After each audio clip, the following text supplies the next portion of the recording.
Hello guys, আমি আজকে নতুন একটা রেসিপি নিয়ে চলে এসেছি। তো আমি এখানে কই মাছ নিয়েছি ৩টা। তো আমি কই মাছ রেসিপিটি রান্না করে দেখাবো। কই মাছ টমেটো দিয়ে মুড়া মুড়া করবো। তো প্রথমে এখানে আমি নিয়েছি কি কই মাছগুলো ভালো করে হলুদ, মরিচ, জিরে, ধনা সব এক চামচ করে নিয়ে তারপর একটু হাফ চামচ লবণ দিয়ে মাছটাকে মাখিয়ে তারপরে মাছটাকে ভেজে নিয়েছি। তো এখানে আছে পেঁয়াজ, তারপর আছে গিয়ে আদা রসুন বাটা, তারপরে আছে গিয়ে লবণ, টমেটো, হলুদ, মরিচ, ধনে, জিরে, আর এখানে আছে কই মাছ। প্রথমে আমি এখানে তেল নিয়ে নিয়েছি। মাছ ভাজাতে তেলটা ছিল সেটা আমি এখানে নিয়ে নিয়েছি। তার মধ্যে এখানে আমি পেঁয়াজ দিয়ে দিচ্ছি।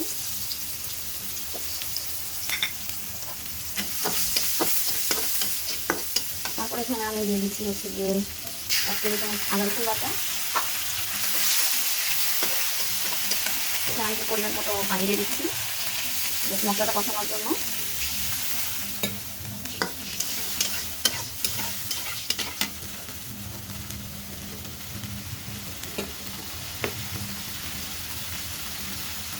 তারপর এখানে আমি 1 টেবিল চামচ হলুদ, 1 টেবিল চামচ ধনিয়া, 1 টেবিল চামচ মরিচ আর 1 টেবিল চামচ জিরা।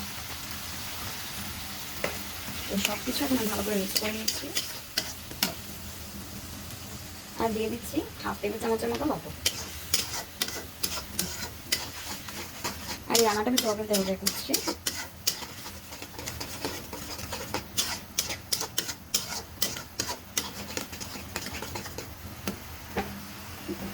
মশলা তেল উঠে যাওয়া পর্যন্ত ওয়েট করছি। আমি আবার এর মধ্যে অল্প পানি দিয়ে নিচ্ছি। পানি দিয়ে আবার একটু নেড়ে নিচ্ছি।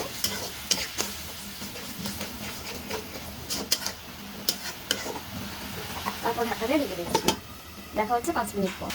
মশলাটি ভালো করে কষা কষা হয়ে গিয়েছে। এখন আমি এর মধ্যে দিয়ে দিচ্ছি টমেটো।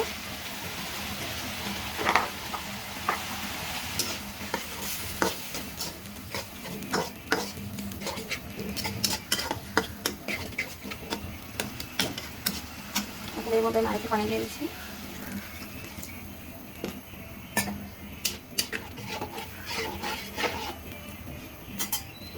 টমেটোটা কষানোর পর্যন্ত ওয়েট করছি। আমি আবার এর মধ্যে হাফ কাপের মতো পানি দিয়ে দিচ্ছি।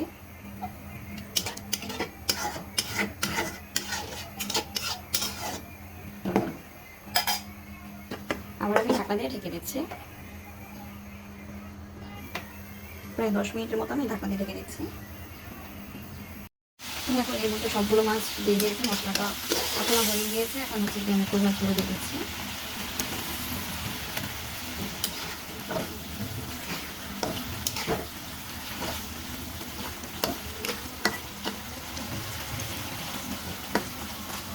আমি ঢাকা দিয়ে ঢেকে দিচ্ছি। এর মধ্যে আমি পরিমাণ মতো হাফ কাপ পানি দিয়ে দিয়েছি।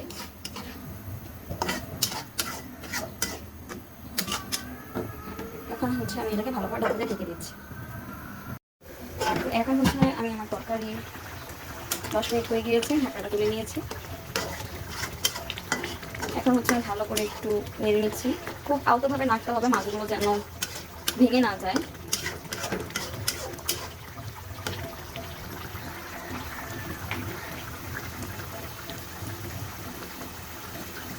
আমি হালকা পরিমাণে একটু লবণ দিয়ে দিচ্ছি।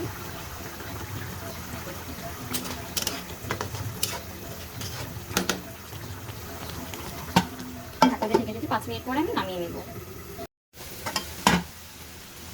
তো অলরেডি কি আমার মাছের তরকারিটি রেডি। এখন আমি চুলাটি অফ করে দিচ্ছি। আজকের মতো এই পর্যন্ত। যদি ভিডিওটি ভালো লেগে থাকে তাহলে অবশ্যই লাইক করবেন, কমেন্ট করবেন, সাবস্ক্রাইব করবেন এন্ড আমাদের পাশে থাকবেন।